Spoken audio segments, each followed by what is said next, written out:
Christmas, we now just broke away from St Catherine's Beer. We're going to turn the boat, we're going to start heading further up river.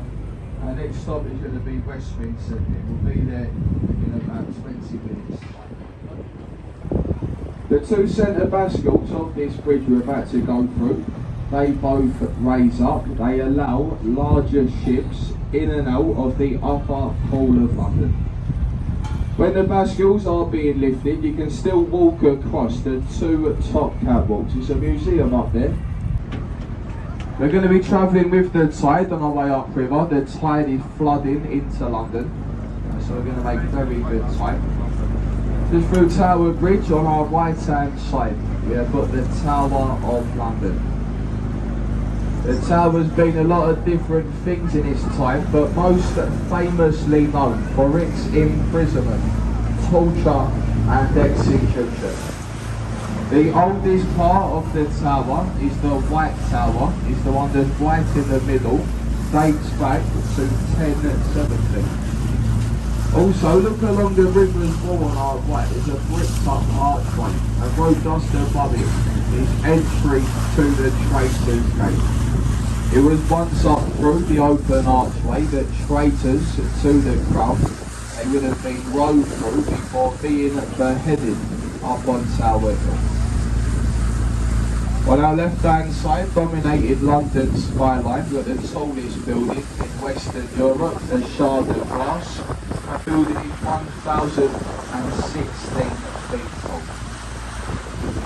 Also there on our left, we've got the large warship, the HMS Belfast, saw action during the Second World War. Today, a museum, you can explore all 7 decks from the crow's nest right down to the engine room. On our right hand side, we've got the white building behind the row of trees. It's got the clock face and it has the black chimneys on top. This building is Walter Guard's house. It's the headquarters of our country's customs and excise.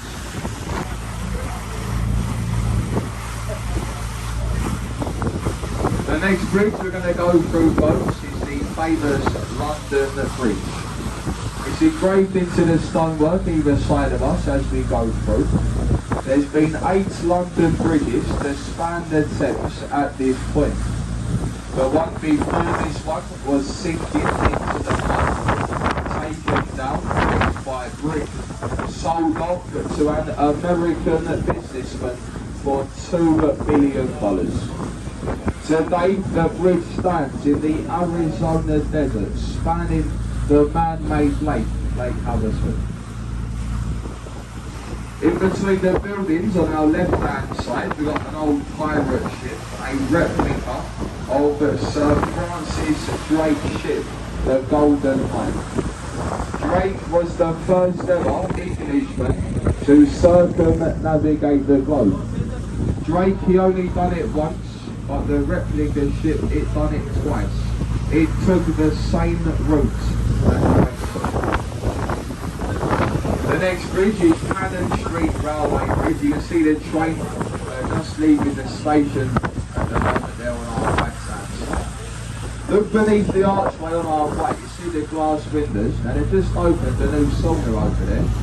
They thought they were being clever, put beneath the bridge. They forgot boats and buses going through every couple of minutes. Pretty much all day, every day, we see semi-naked people in those boxes. Believe me, some days they are better than others. Sometimes you really wish you never did. Lovely pub just over your left shoulder, it's got the red window frames, the Anchor Tavern.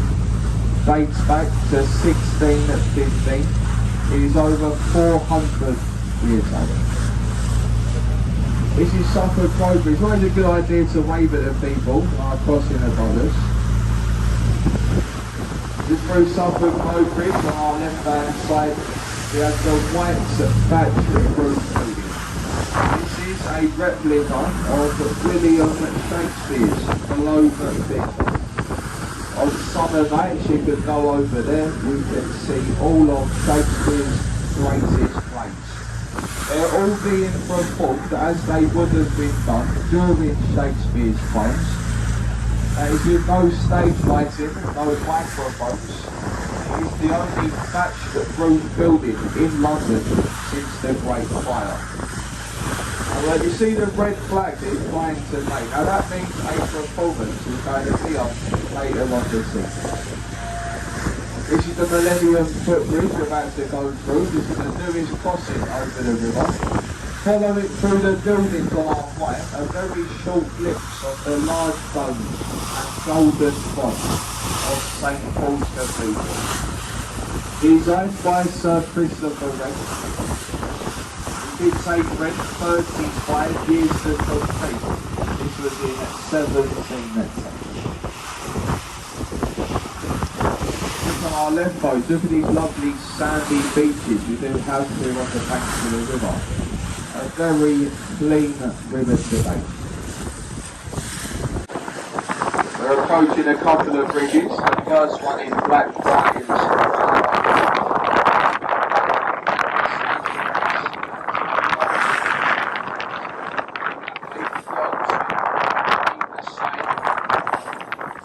Look at the roof of this bridge is completely solar panel on a generator. It's generate up to 70%.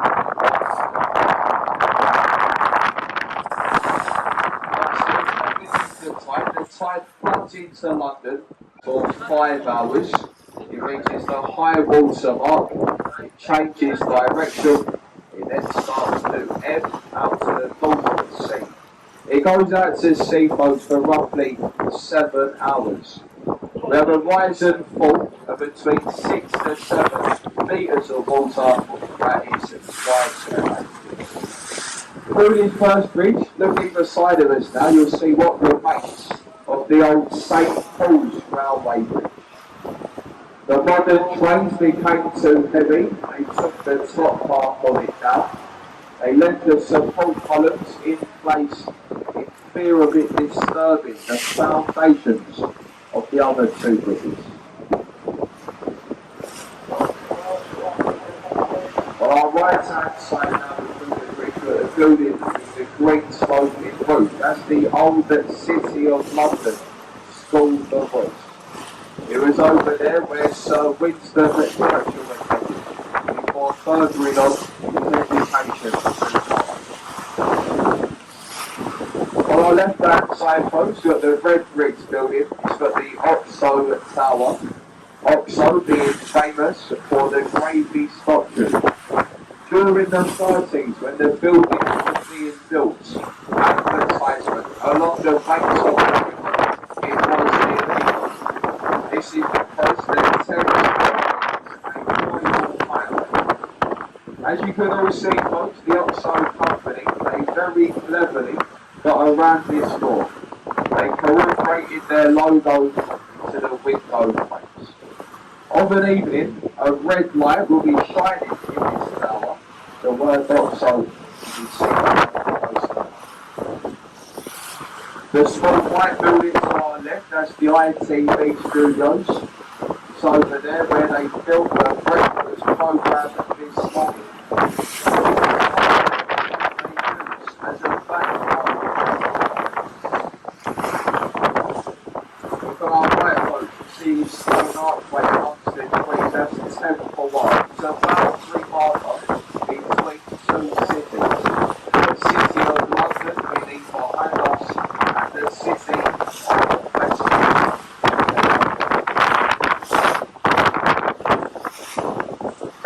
How's it going so far, folks?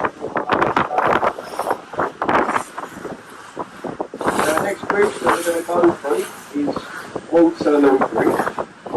It's commonly known to us in London as the Ladies' Bridge. It gets its name as it was built during the Second World War by female labour. All the men were away fighting for their country. The ladies of London, they were left at home to construct them. The ladies placed it with a very expensive, self-collected Portland slab. Every time it rained in London, the face of the bridge receives a thorough wash. The Ladies' Bridge was the only bridge to span the river that was completed on the time and under budget. So what a fantastic job the ladies done. So well done the girls. Through the bridge on our right hand side, the building with the green roof and the flagpole, the back entrance to the world famous Savoy Hotel. Probably the most expensive hotel. The river wall to our right is shown on this Cleopatra's needle, given to us by a very grateful Egyptian monarch over the defeat of Napoleon and the battle of the River Thames. Those stone needles, they were made in pairs. The other one is found in central Charing Cross Bridge ahead of us, the station to our right is the West End of London. It's the last bridge we're going to go through today. It's a very old tradition that we have on this photo. It is said if you wave to the people crossing over this last bridge and they wave back to you, it's said to be 5 years of good luck. So as I say, no cracking away. This is family to the way back. 5 years of good luck.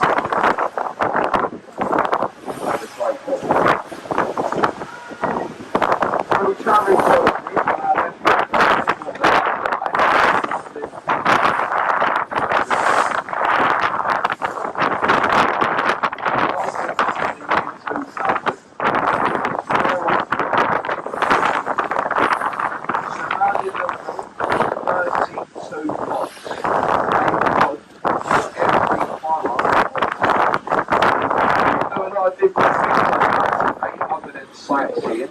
You can do wine tasting, chocolate tasting. You can even get married on the London Line. A very small service. What happens is you need the biggest man at the bottom. You then say your vows on the way up, and then when you get right up to the very top, you then pronounce husband. Pretty much all downhill. So we're just coming into our final stop now, Westminster here. Right, this motor's going out of service for a while. Do take this time to look around yourself to make sure you've got all your personal belongings. Please don't leave anything on board that might spoil your thing. Just one last thing now, folks, before I put the microphone down.